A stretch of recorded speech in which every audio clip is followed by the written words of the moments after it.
Senate Majority Leader Mitch McConnell has announced he now has enough votes to set the rules for an impeachment trial. As those of you without anything more important to do may remember, House Democrats impeached President Donald Trump for some damn thing or other, then said the Pledge of Allegiance and made speeches about how urgent everything was, and finally went home for the holidays and put the whole thing out of their minds because really, who cares? The Democrats have since refused to send the articles of impeachment to the Senate for trial because they're kind of embarrassed. But McConnell says if they ever get around to whatever it is they're up to instead of governing, he'll be ready with rules. The rules for the trial will include: when the articles of impeachment are first introduced, there will be no laughing at the fact that they don't even charge Trump with any crimes, although some smirking will be tolerated, and senior Republicans will be permitted to roll their eyes and snort quietly. Every time says the word Ukraine, lawmakers will drink a shot of whiskey until they either pass out or start to talk like Joe Biden, whichever comes first. If Democrat senators declare that any of this nonsense represents some sort of constitutional crisis, Republican senators will not be permitted to grab their crotches and shout constitutional crisis this. Although if they drop their trousers and moon the Democrats, Chief Justice John Roberts will pretend he didn't see it and move on. Before voting to acquit Trump, senators will be required to pretend to have taken the whole process seriously, either by scratching their chins and nodding in a thoughtful manner, or by saying, "I take this seriously," or "this is very serious," or any other similar phrase they can manage to get through without laughing. After the acquittal, Democrats will be forced to run through the Republicans' legs while being hit with paddles. And finally, whenever Democrats start droning on about something during the trial, Republicans will take the opportunity to confirm more federal judges. Trigger warning, I'm Andrew Klavan, and this is The Andrew Klavan Show. I feel hunky-dunky, life is tickety-boo. Birds are winging, also singing hunky-dunky-doo. Ship-shaped, tipsy-topsy, the world is zippity-zing. It's a wonderful day, hurrah, hooray! It makes me want to sing. Oh, hurrah, hooray! Oh, hooray, hurrah! All right, we are coming to the end of a wild week. It's just been amazing. We've been watching the left's vast communications machinery, the news networks, the New York Times, the entertainment media, and so on, rewriting reality right in front of us in real time. Trump gives the terrorist Iranians the smack upside the head they so richly deserve. The Iranians make a face-saving gesture and stand down. And the media tries to tell us that the wise terrorists helped crazy evil Trump avoid war. As if. But this is now standard operating procedure. Nothing is more controversial to the left than the truth. Nothing will get you in more trouble with the left than speaking obvious truths like men and women are different, or Islam has a problem with violence, or climate change is not an existential crisis, or whatever little slice of reality interferes with the leftist fantasy they happen to be selling at the moment.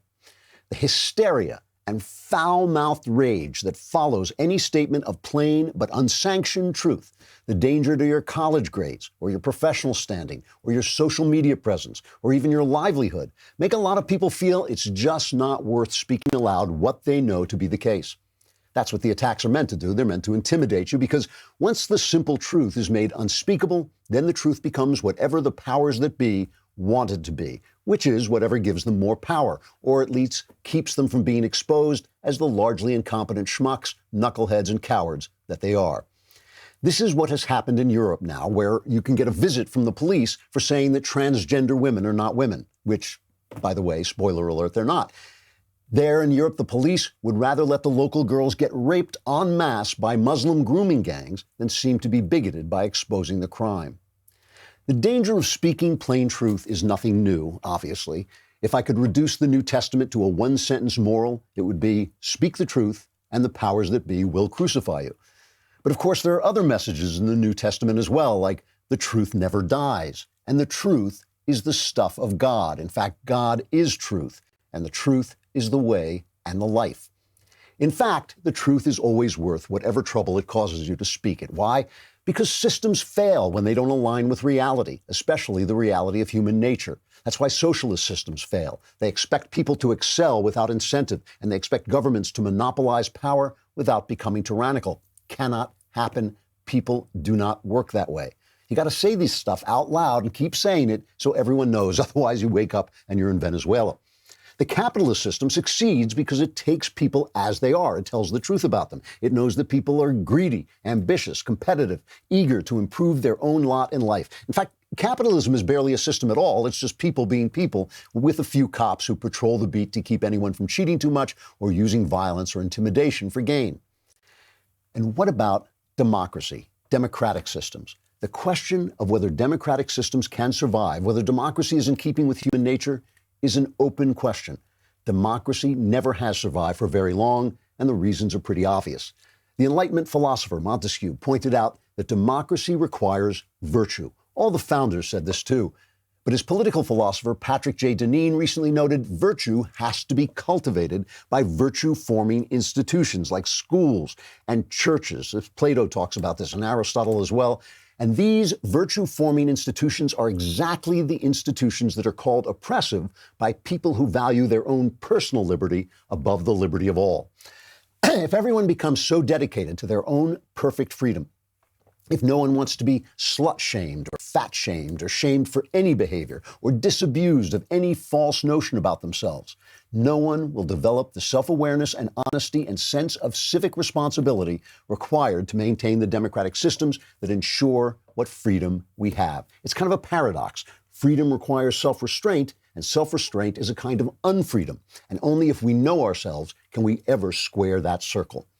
If no one is honest about how men behave with women, and how women behave with men, for example, if no one uses that knowledge to comport themselves with honor and with modesty, then women, the weaker sex, will pay the price in abuse, as we've recently seen.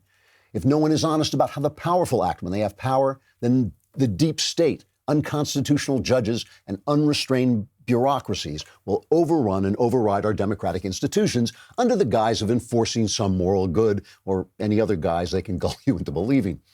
And if no one is honest about the fact that some behaviors are better than others, then the bad behaviors will rise because they're more fun and they require less effort of self-governance, and then the virtue required to maintain democracy will vanish. At the end of my novel, Empire of Lies, which, by the way, is a great novel, you should all read it, but at the end of Empire of Lies, one of the characters goes on TV and says he agrees with the Islamic terrorists about one thing. He agrees that the West and radical Islam are in a holy war. We're in a war to decide which vision of God will win out now that the atheist empire of the Soviet Union has collapsed. Of course, the character is never invited to come on TV again because TV is run by the left, and nothing is more controversial to the left than the truth. But what he said is the truth. This fight we're in with Iran and other bad actors in the Middle East, it's all about God. What is God like? What does he require of us? Our whole American system is designed for people who either know the answers to those questions or at least are willing to seek them honestly. The radical Islamists, they know their answers already. And if we can't ask the big questions here and seek answers to them openly and honestly and fearlessly, democracy can't survive, and neither can the West. It's the truth that sets us free and keeps us free.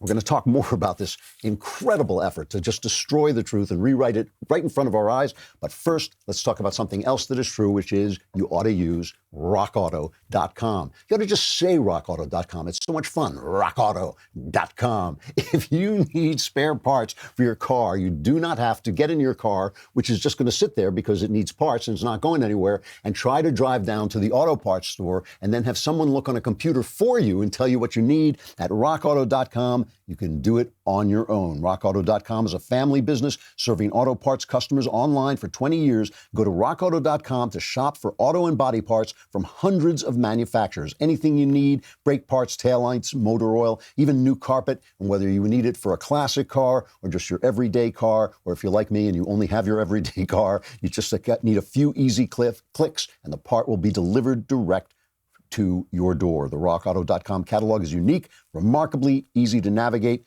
amazing selection, reliably low prices, all the parts your car will ever need at RockAuto.com. Go to RockAuto.com right now and see all the parts available for your car or truck. Write Klavan in their How Did You Hear About Us box so they know we sent you and we can stay on the air bringing you all this nice information. But you need to know, how do you spell Klavan? K-L-A-V-A-N, there are no E's in Klavan. I'm so glad I asked. There are no E's in Klavan. I just make it look this easy. The Klavanless weekend is coming up because I'm done on Thursday. But if you want to continue to have some Klavan-y goodness in your life, listen to Another Kingdom. You can get it today.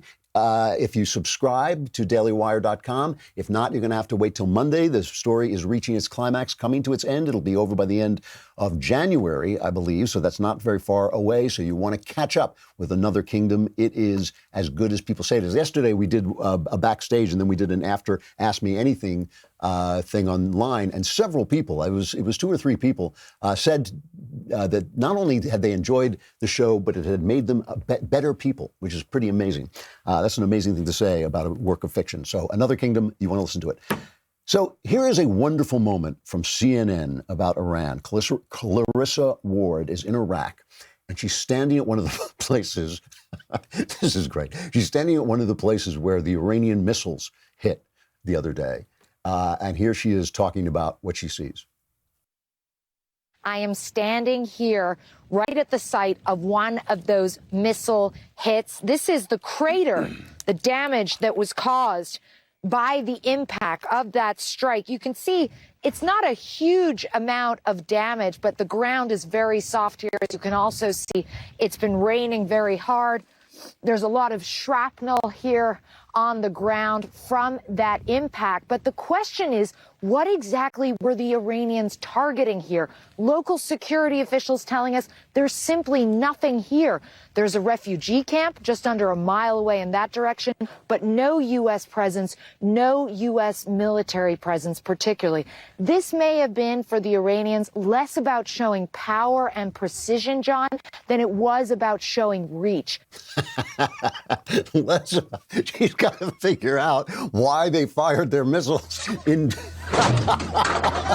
Yeah, exactly. There's the Iranian army at work. They got to figure out why they fired their missiles into the dirt. So she starts making stuff up. She makes up a narrative. It's not about their power and precision, which is the. I'm sorry, it's the only reason to fire missiles at all is to hit something. But she says, well, they're trying to show their reach, how far their missiles can go. They're trying to fire missiles and save face because they've got some people in their gut. First of all, because they have to save face because one day they look out the window and the people will come in there and carry them off as they should be carried off and destroyed, because what are the people getting out of their insanity and their warmongering and their terrorism? Nothing. The people don't get anything out of that. But the other thing is, of course, they have to appease the hardliners in the government who are saying we must strike back about the great Satan, so they're firing some missiles into the dirt. And Clarissa just can't figure it out. So she's got to come up with a narrative. That's what they've been doing. And the thing is, I have a lot of faith in the truth, but there are times when the truth vanishes. There are, of course. We know this from history. We know there are panics that people go into. There are things like, Nazi Germany, where people tell these horrifying lies and cut off all other forms of communication, and people buy into the lies. And we know this does happen, but I keep feeling here in America, people are still kind of commonsensical, still look at things and know the truth. And one of the things that Trump is unraveling is he's unraveling the lies of the last 8 years that Obama was the light-working great president and the second coming. Obama was an incompetent. I don't believe Obama was evil. I think he had stupid academic ideas and did not change those ideas when reality slapped them upside the head. We're talking about the fact that if you don't look for the truth honestly, you don't speak the truth honestly, you don't seek the truth, then you're going to come a cropper because the world will not react the way you think it's going to react. And that was Obama's whole problem. And the problem is exacerbated for the left by the fact that they are surrounded by all these liars, the liars of the press. The press echoes their lies back to themselves, and they think those lies are true. But the rest of us can see. The rest of us have other forms of information. The rest of us are all listening to the Daily Wire, where we get the truth. And that's the problem the Democrats are having. So Trump came out in his speech yesterday, a great speech, where he said, okay, they shot some missiles into the dirt. We're going to put some more sanctions on them. But basically, we slapped them where it hurt, and they took it and liked it. And that's the end of that. And so, but he said, remember, these missiles were being bought by the money that Obama sent them for his stupid nuclear deal. So NBC, where they covered up the Harvey Weinstein story, and CBS, where they helped ABC cover up the Jeffrey Epstein story. I just want to keep reminding you that those are the people who are giving you the news, the people who say, oh, yeah, abusing women, we don't talk about that. We do it, but we don't talk about it. Just want to remind you that they cover up for Obama in real time. They rewrite the story to make sure that nobody believe what the president says. Here's both. First, I think it's CBS and then NBC. He blamed that behavior on the unfounded claim that the Obama-era nuclear agreement enabled Iran to build up its military arsenal. The missiles fired last night at us and our allies were paid for with the funds made available by the last administration. And there is backlash to this comment about his predecessor, former President Barack Obama. The missiles fired last night at us and our allies were paid for with the funds made available by the last administration. That's a reference to Iran's money that was unfrozen as a part of the Iran nuclear deal, a deal negotiated by former President Obama and ripped up by President Trump. Today, a former top Obama official firing back. This is another series of despicable lies by President Trump. It's Susan Rice. It's Susan Rice, the woman who went on after Benghazi onto every show on Sunday and lied at each show. It's Susan Rice they're using to call out Donald Trump. So it's like, we need some lies, Susan. Could you could you lob in some lies? Who are we going to get to lie for us and cover up for us for the way we covered Obama and lied about it? We need, hey, how about Susan Rice? Get me Susan Rice on the phone. Come on, man. It is unbelievable. It is just one. Here's Dan Crenshaw telling the truth of the matter. Well, they're obsessed with defending their strategy of appeasement, right? They thought that the best way to deal with Iran was to pay them off, send over pallets full of cash, unfreeze their assets, lift sanctions, and then hope for change, right? Remember President Obama's theme was hope and change, and that was their foreign policy as well. It didn't work, and it's time to accept that, because what actually happened was the Iranians were enriched and therefore able to fund their Quds Force more and destabilize the region, destabilize Syria, Yemen, fund sleeper cells in Bahrain, fund Shia militias in Iraq. One of the things that is kind of helps the left a little bit is that Donald Trump is a hard guy to know. We were talking about this a bit on the Daily Wire backstage show yesterday, where you always try and fit the president in the narrative of other presidents. But because Donald Trump is so offbeat and so original, it's very hard to fit him in that narrative. So it is easier for the Democrats to say everything he does is evil and weak and stupid. And it's just like he's continually bumbling into success, is our Donald. He's a dope, but somehow the economy's going through the roof. He's a dope, but somehow the mullahs in Iran, for the first time since the Iranian Revolution, are standing down. But he's a little hard to fit into the narrative because he is getting rid of all the Obama doctrines, which were so silly, but he has his own way of doing things. And sometimes that way, you may not like it, you may like it. It's his own. For instance, that he is a guy who depends on individuals, and he wants to have relationships with individuals. He thinks this is the way the world is going to go forward. So even if it's Kim Jong-un, even if it's this lunatic bad guy, I don't think Donald Trump is fooled by Kim Jong-un. He can come in and say, we get along, he's a great guy, he's a nice guy. I don't think the guy is fooled by Kim Jong-un. He just thinks you got to be nice to him, you got to talk to him, you got to find a way into him. Now, sometimes that may work, sometimes it may not, but it is the way that Trump does business. And the other thing about him, and this has been a real boon to the anti-Trump press because they lie so much, is that he's always making a deal. He is always in process. He is always going from somewhere to somewhere else. He's always thinking about that. So it's easy for the press to just say, to take a freeze frame photo of him at any moment and say, this is where he is. Oh, did he just levy tariffs on China? Oh, this is going to be the tariff president. Well, no, these are tariffs that he's using to make a deal. He's always moving somewhere. And the thing is, other presidents, and look, again, you can see good things about this and bad things about it.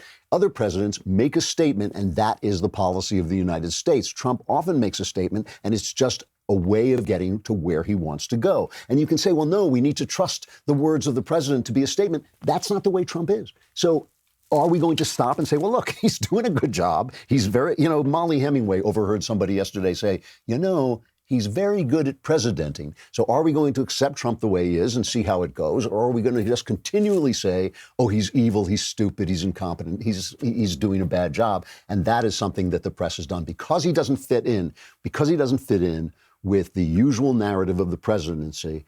They have used that to say, oh, well, look at this. This is terrible. This is evil. This is awful. But, you know, the proof of the pudding is in the eating. And it's just been it has been an incredible stretch of good news, not just for this president, but for the country as well.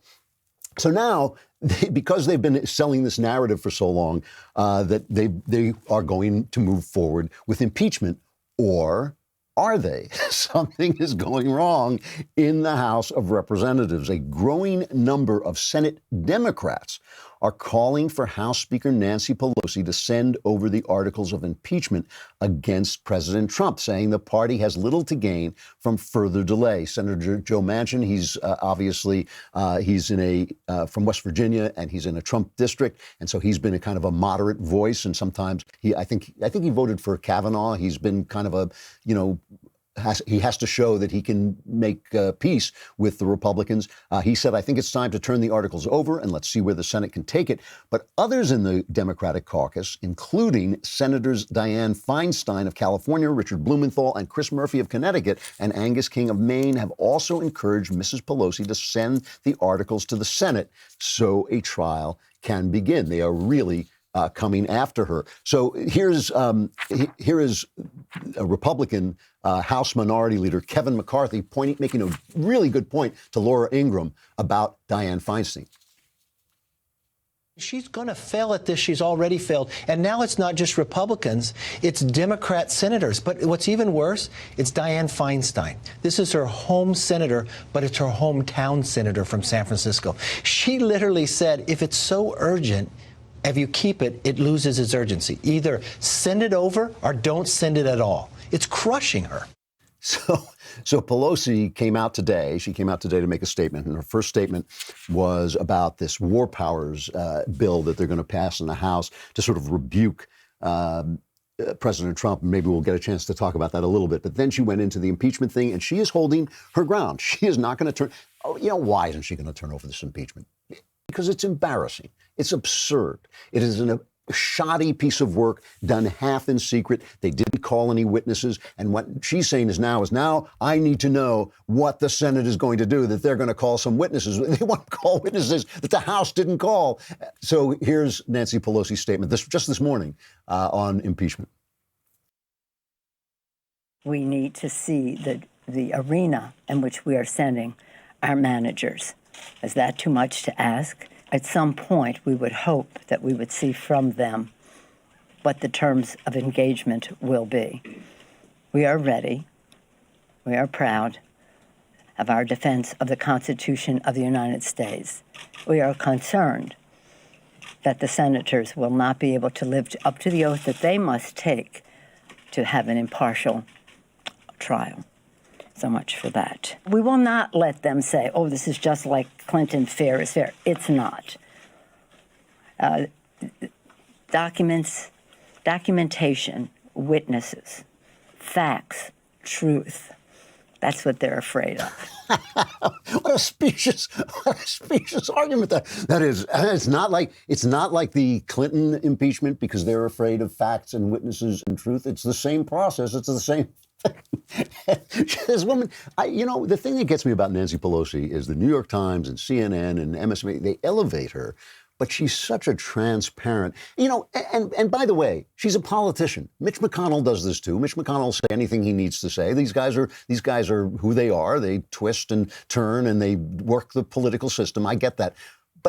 Are we going to elevate them to this? They elevate Nancy Pelosi, to this level that she's either the wiliest politician in the world or she's some kind of liberal saint.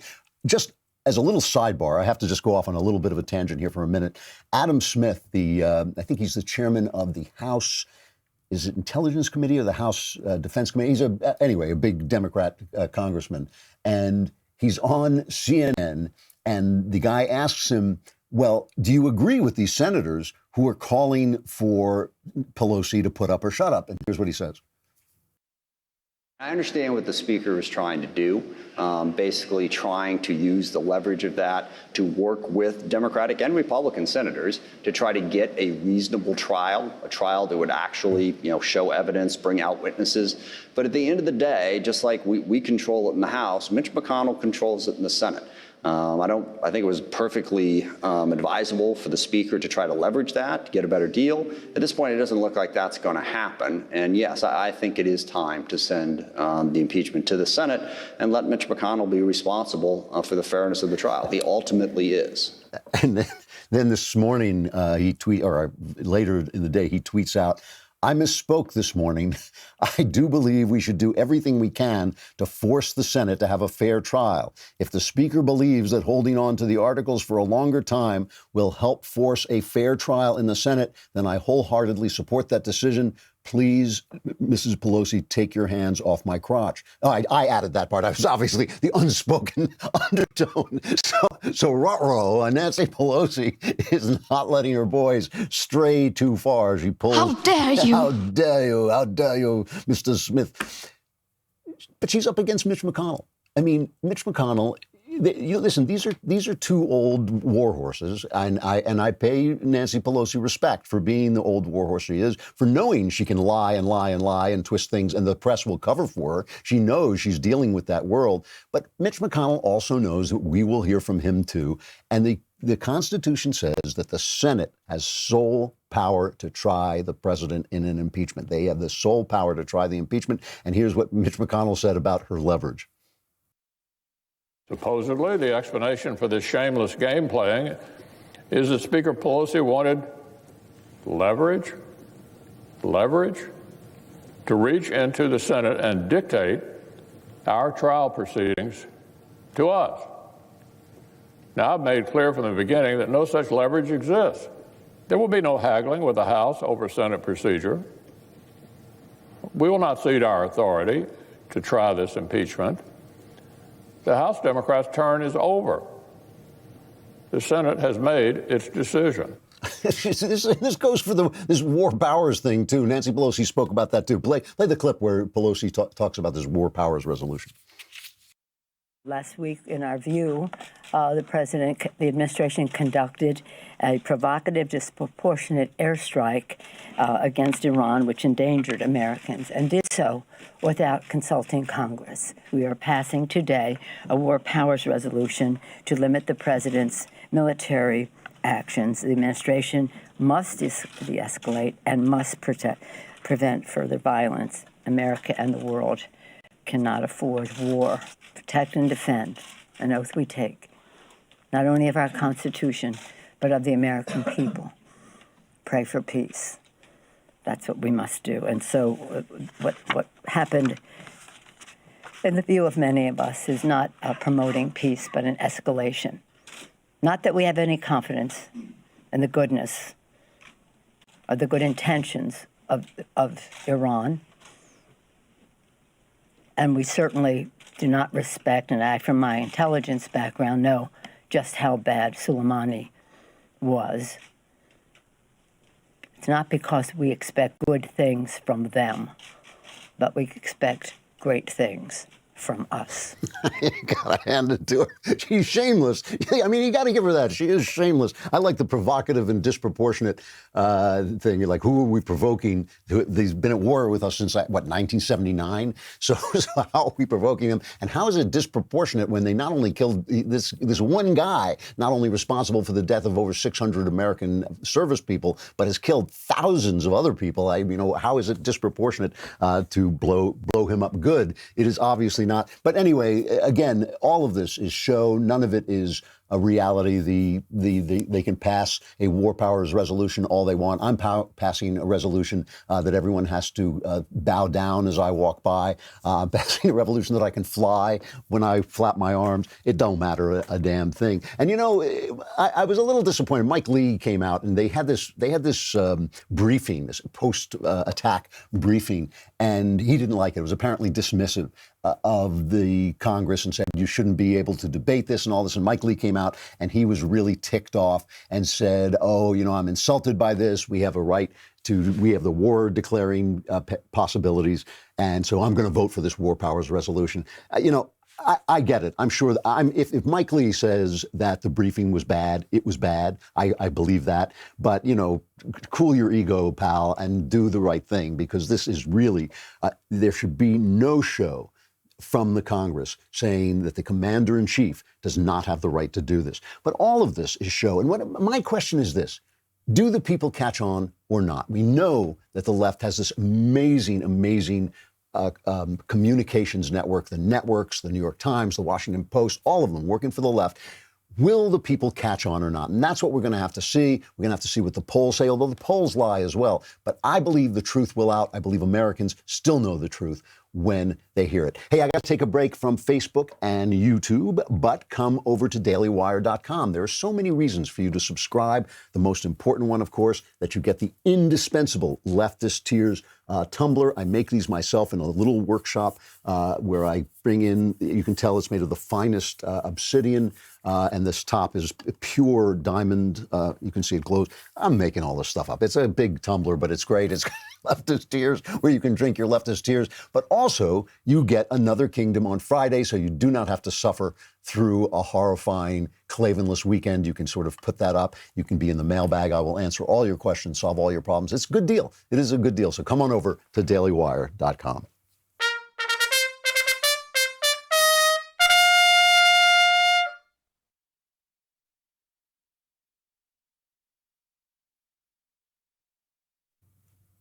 All right, I got to talk a little bit about the story about the royals in England. But before I talk about it, I want you to know that I'm talking from a position of almost the purest in ignorance. I mean, my ignorance is like a little serene ray of light. What is it? Ignorance serene. It is pure ignorance serene. I don't follow the royals at all. I don't really care about them. I lived in England for 7 years, and I didn't follow them then. Every now and again, I'd see them, and I go, oh, look, there's the royals. But I didn't really follow them then. And then they had Diana. She died while I was over there. So there was stuff going on. But I can never tell one from another. I can never remember which was Harry. Now I know which one is Andrew, because he's the one who chases the young girls. But my sister, my beloved sister, who's Caitlin Flanagan over at The Atlantic, she loves this stuff, and she's always talking about them, and she has deep thoughts about them. I can never remember who's who. But I do want to bring this up because it actually feeds into something else I've been talking about a lot this week. So this is the American one, Meghan Markle, right? Who's now, she's like the Duchess of Sussex, or that's at least fun to say, the Duchess of Sussex. And she has been obviously under the gun. She's not getting along with the other guy who's got Kate Middleton, right? Who's that? I'm sorry. Prince William. Wait, she's married to Prince William, right? Kate Middleton is married to Prince William. All right, so Prince Harry, thank you very much. So Prince Harry, she's married to Prince Harry, and it hasn't been going well. Obviously, Meghan Markle was an actress. She's got a big ego. She's suddenly into this system which doesn't care about her ego. She's just supposed to show up and smile and wave. That's what they're there for. And recently, she was in Africa, and she started to have a little bit of a breakdown on TV. They're interviewing them. You know, the royals. The job of the royals is to go along, wave at people, promote a couple of good causes, do the charitable stuff they do. They're useful and they're attractive, and they embody theoretically the spirit of England. And the British love them. The British do love. I mean, the British intellectuals are constantly complaining about them, but nobody really wants to get rid of them. Every now and again, they talk about getting rid of them, but nobody really wants to. They represent England. They're great for tourism. You know, everybody loves Buckingham Palace. Everybody loves this queen. She's been a great queen. So she's in Africa, and she gives an interview and basically says, you know, she's having a lot of trouble. The rumors are that she fights with Kate, right? So that she fights with the other one, and Kate is very popular. And so she gives this interview where she starts to crack up. Look, any woman, especially when they're pregnant, you're really vulnerable.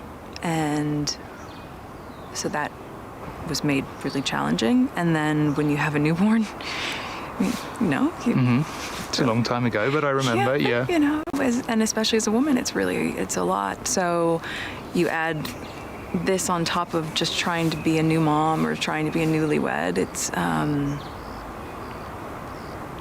yeah, well, I guess, and also thank you for asking, because not many people have asked if I'm okay, but it's a very real thing to be going through behind the scenes. And the answer is, would it be fair to say not really okay? As in, it's really been a struggle. Yes. But Meghan Markle, nobody feels sorry for you. You knew what you were signing up for, girl. It's classic. It's classic Americanism, right? You're not supposed to care. Your emotions don't matter if you're in the royal family, right? That's the whole point. Isn't that the whole show? The Queen that everybody's watching, that she doesn't show her emotions. She just does her duty, right? The Crown. Sorry, that you can tell how deeply involved I am in the politics of the British monarchy. But there's such an American thing to say, no one's asked me whether I'm okay. You're a princess. We don't care whether you're okay, right? You're just supposed to do your job. So now they come out on Instagram, and Meghan and the Duke and Duchess of Sussex, I can just call them so I don't have to remember their names. They put out this thing that says, after many this is like me talking about astrophysics, It's like I'm talking about something I do not understand at all. After many months of reflection and internal discussions, we have chosen to make a transition this year in starting to carve out a progressive new role within this institution, which I take it is not the institution she's going to be put in if she keeps talking like that. I think that's the institution of the royal family. We intend to step back as senior members of the royal family and work to become financially independent while continuing to fully support Her Majesty the Queen. Now, the one thing I do know, because I did live in England, is all this verbiage is meaningless. It's like you can't carve out a new role within this institution. And if they're going to become financially independent, they are going to have to make a load of dough because they live very, very... She's an actress! An actress! She's an actress, exactly. Blue Sherlock! She's an actress. So they say it is with your encouragement, particularly over the last few years, that we feel prepared to make the adjustment. We now plan to balance our time between the United Kingdom and North America. So maybe they're coming here, although maybe I guess they'd go to Canada, which is at least in the Commonwealth. Continuing to honor our duty to the Queen, the Commonwealth, and our patronages. And things are bad because they misspelled honor. They put a U in it. I know, they spell it that way. This geographic balance will enable us to raise our son with an appreciation for the royal tradition into which he was born, while also providing our family with the space to focus in the next chapter. In the opening, when I was talking about telling the truth, I was talking about the fact that people don't like institutions if they're committed to freedom. This is ancient classic philosophy, that the reason democracies fall is because they elevate freedom above everything else. And when you elevate freedom above everything else, your own personal freedom above everything else, you don't have the institutions that inculcate civic virtue, right? So here is this American who is an actress, so you know that she is pure ego. Right? Somebody once said that an actress is a little more than a woman and an actor is a little less than a man. So you know that an actress is absolute, pure, undistilled self-regard. And here suddenly she is in an institution, the royal family, that is dedicated to duty, to selfless duty.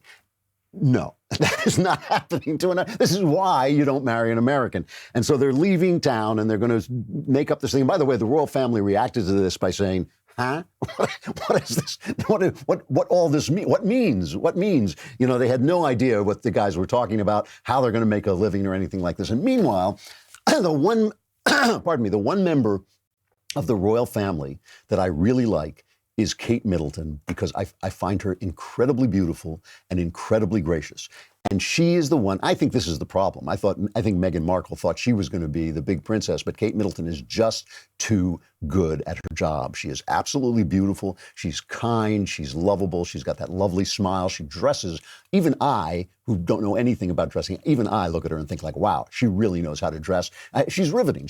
I'm clearly and madly in love with her. I write her letters. I badger her. She just keeps saying, Klavan, leave me alone. I'm a princess. Go away. Come on, she said. Come on, man. But here is the thing. Yesterday on the Daily Wire backstage, we were talking about this fact that I've been under attack all week. And I got to admit, I don't pay a lot of attention to this, but I couldn't help but see when I would go on Twitter that I was under attack for saying women could not fight in medieval sword fights. And this was twisted into me saying that women couldn't be sportswomen and all this, what they always do. They lie, or they come find some exception to the rule and say that this is the rule. They do all this stuff. But they're yelling at me. And Ben Shapiro yesterday on Backstage said, what do they want? Why do they have to have parity in every way with men? After all, a majority of doctors now are women. And I immediately said, jokingly or half jokingly, never mind that, a majority of women are women, which I think is a really good thing. Now, that was the difference between Ben, who I guess is a millennial, and me, who is an okay boomer, right? Who comes from another place and is an anti-feminist. I am an open anti-feminist. And when I say that, I do not mean that women shouldn't make their own choices and do whatever it is they want to do. Believe me, I have no investment whatsoever in what choices individual people make. I'm talking about ideas. That's all I'm talking about. Live your life. It's nothing. It's nothing to me. But women just being women is value added to the world. And Kate Middleton is a good example of that. And another good example of it is Melania Trump. What do? All they do is go around being women, paying attention to children, paying attention to charity, paying attention to the social customs and the social graces and the things that make the world better. Men don't do that. They pay attention to ambition, they pay attention to money, they pay attention to placement, status, all the things that men are involved with and all the things that feminists want women to lean into. But women, simply by not being that, by being something else, by representing another set of values, the yin set of values, the female set of values, add incredibly to the world. And that, I think, is the point that I'm trying to get at, is that if the only thing we do is respect women for how much they can be like men, we are not respecting women at all. So it doesn't surprise me that an American couldn't fit into that system, but Kate Middleton does a great job, and so does Melania Trump, and all they are is women. All right, we're going to have a final reflection. I started out by talking about the fact that systems break down when they don't adhere to human nature. And this is a constant subject in modern literature. If you look at one of the first modern works of literature is Don Quixote. Next week, I think I'm going to go on with Michael Knowles and talk about Hamlet. That is one of the other first works of literature. But there are certain things that you look at. Hamlet is one of them. If you're watching Hamlet, you immediately recognize the modern voice. But if you look at Don Quixote, you also recognize the modern voice. And what makes Don Quixote modern? Don Quixote is about a man who reads a lot of stories about chivalry and then begins to feel that he's a knight. And he is known as a crazy man, and all this funny stuff happens to him because he thinks he's a knight, and he thinks windmills are giants, and he thinks a common scullery maid is a lady who needs to be treated with respect. But as the novel goes on, you start to question whether it's Don Quixote who's insane or the world that's insane. What has happened is a system has broken down, the system of chivalry, which was the main kind of social system, social idea. It has broken down because that's not who people are. And what Don Quixote is doing is he is clinging to the ideal in the face of reality.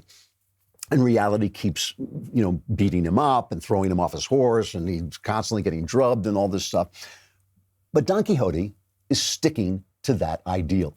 And you can call that crazy, or you can call it noble. You can call it one or the other. And I, too, am sticking to the ideal that the truth is worth defending. That ideal has also come under question. It has come under question for a long time, ever since Machiavelli, who didn't support the truth, who said, basically, do what you got to do to keep your power.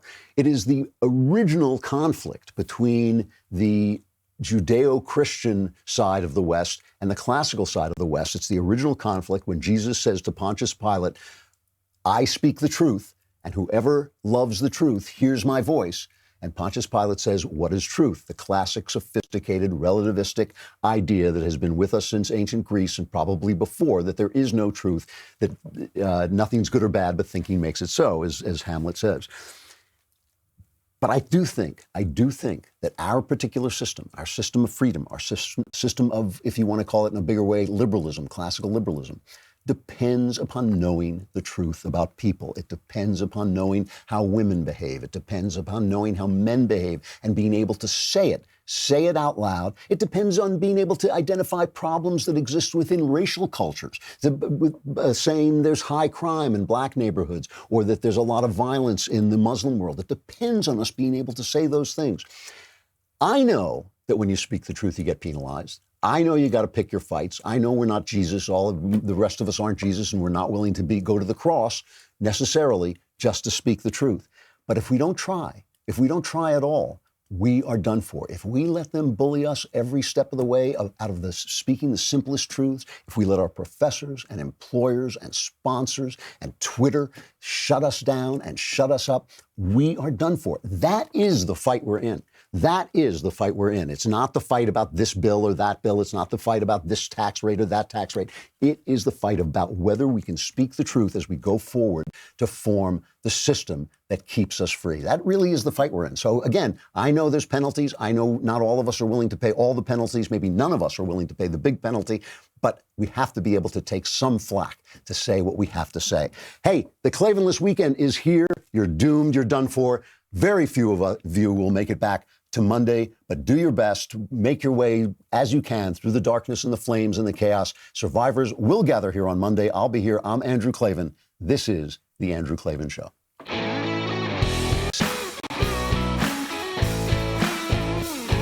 The Andrew Klavan Show is produced by Robert Sterling and directed by Mike Joyner.